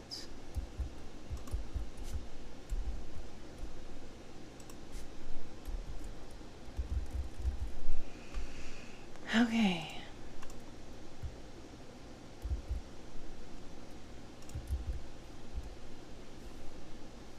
All right. Blodyn, llachar, tanllyd. I believe that's what it said. Alright, in the northern reach of the Sea of Spilled Wine, there's the twin peninsula of the Boots and the Isle of Slippers. At the fall of the Empire, the western Boot became the Republic, who quickly expanded, taking nearly the entirety of the peninsula. A large portion of the eastern Boot was taken by the newly formed Julian Protectorate. In the middle, caught like a fawn between 2 wolves, were several mini-states. On a larger sun-drenched Slipper Island that has hot springs is the realm of Blodyn, llachar, tanllyd. I'm sorry, I forgot already. One of the fire fairies.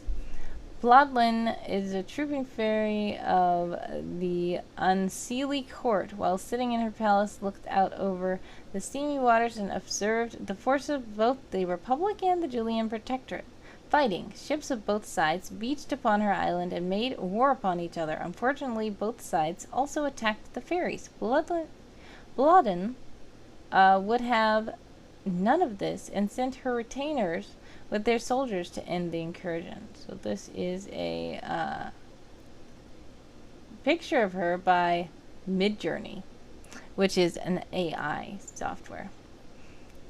She sent the survivors of the Republic and Protectorate fleeing.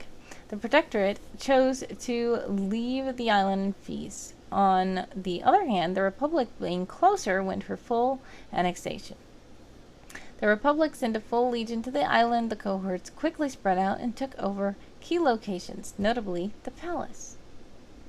And this is a palace illustration, AI, by Midjourney as well.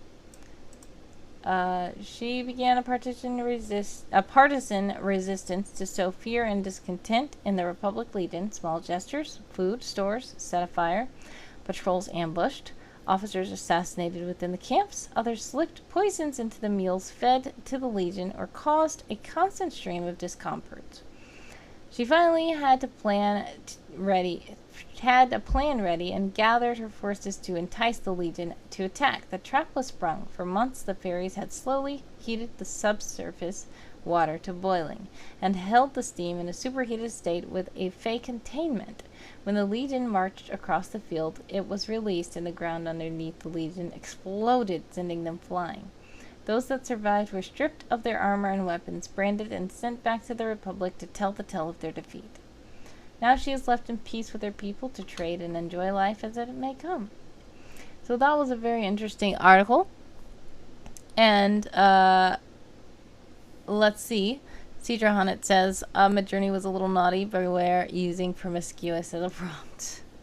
Well, I see there was a lot of skin showing there. It looked like they were trying to be parts, but it was AI, so it wasn't exactly constructed properly, but I do understand. You did get the mood of the character across, I believe.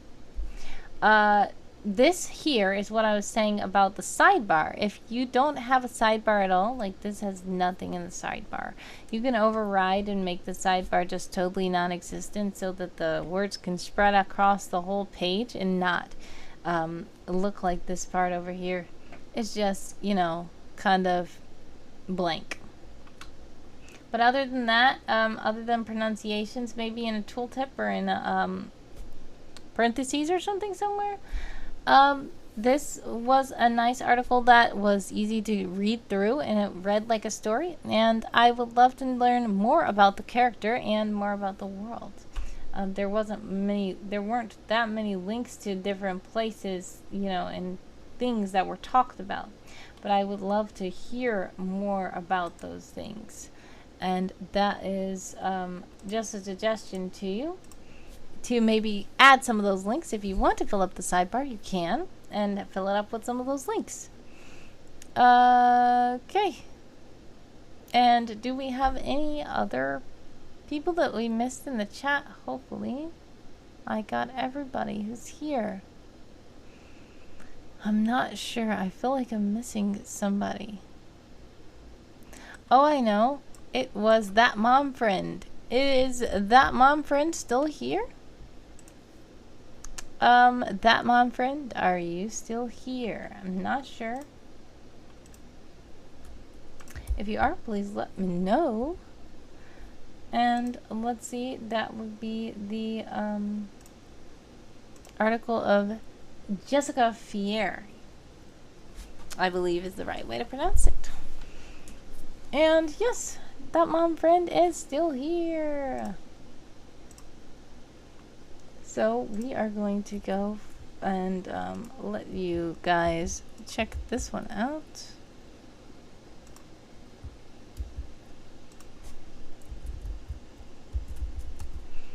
And I'm going to put it in the chat so that you guys can follow along.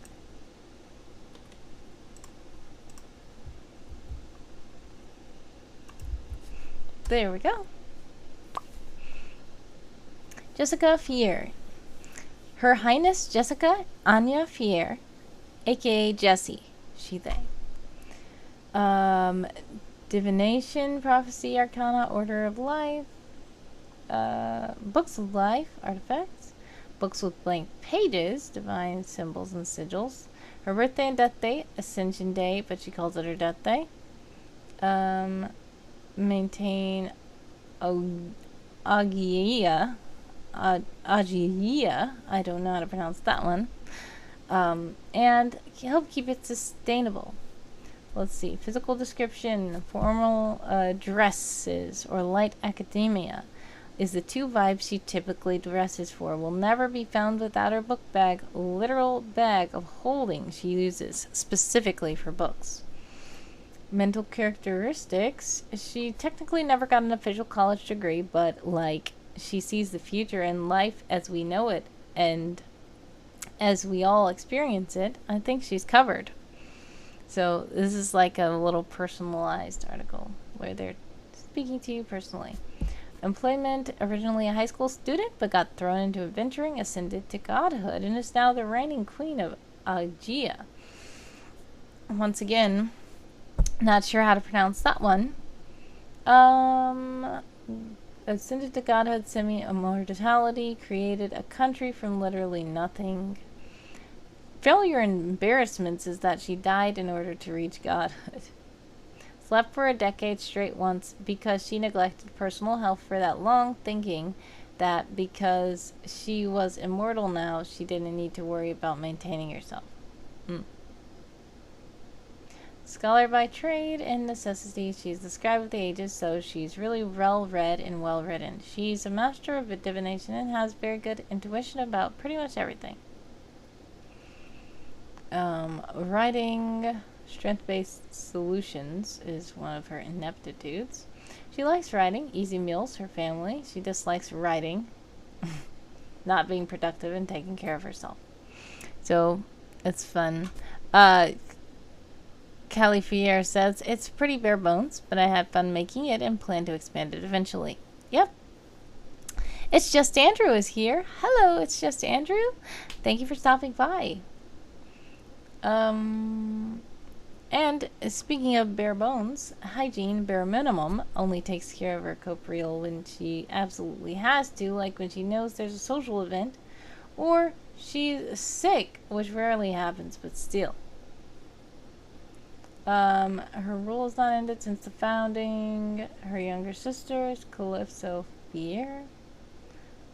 She's introverted but charismatic when needed, much prefers not talking to people when she can avoid it, but will do so if necessary. So she doesn't really act like her sister doesn't really act like she, is very happy with her, but I guess she actually is happy. While the queen, she ensures and maintains a middle-class lifestyle predominantly. And so there is a sidebar. She's a half elf species. There is a link to this. Hopefully there's a pronunciation. No, there's not. It's fine. You can add pronunciations later. Appears 18 is the age, so they don't tell how old she really is. Sexuality, not you. That's a silly thing. Yeah. Quotes and catchphrases. I'm fine. A lie. Just one more sentence and I'll go to bed. A lie. I told you so. And that one doesn't say it was a lie. So yeah, this is an interesting article. As you did say, it's quite bare bones, but it's okay. I would just suggest maybe putting some of these things or some more quotes or something in the sidebar to extend it down. But other than that, this does tell us a lot about the character, and it makes us curious to learn more about it. So thank you so much, Callie Fiyere, for sharing this article. It's Just Andrew says, hi again, you look awesome with the flower. Oh, thank you. I appreciate that. So, I don't know if I missed anybody else in the chat. I'm trying to make sure that I get everybody who's here. Is Special Agent Guy still here? I don't know. If not, it's fine. Lyrene, did you write an article this time around? If so, let me know.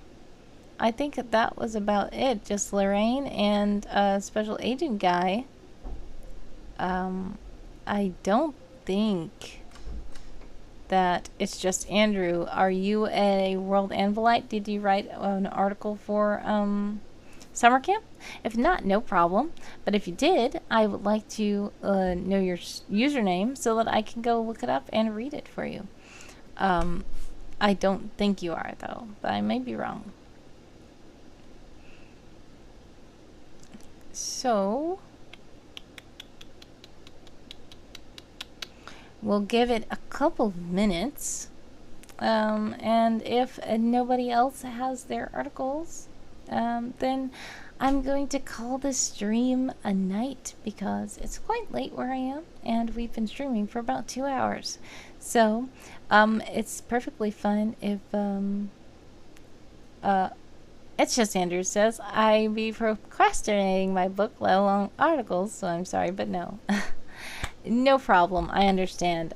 Some people I know chose not to even try to do summer camp because they had other things that they were doing, or either they were just relaxing and trying to take a break from things.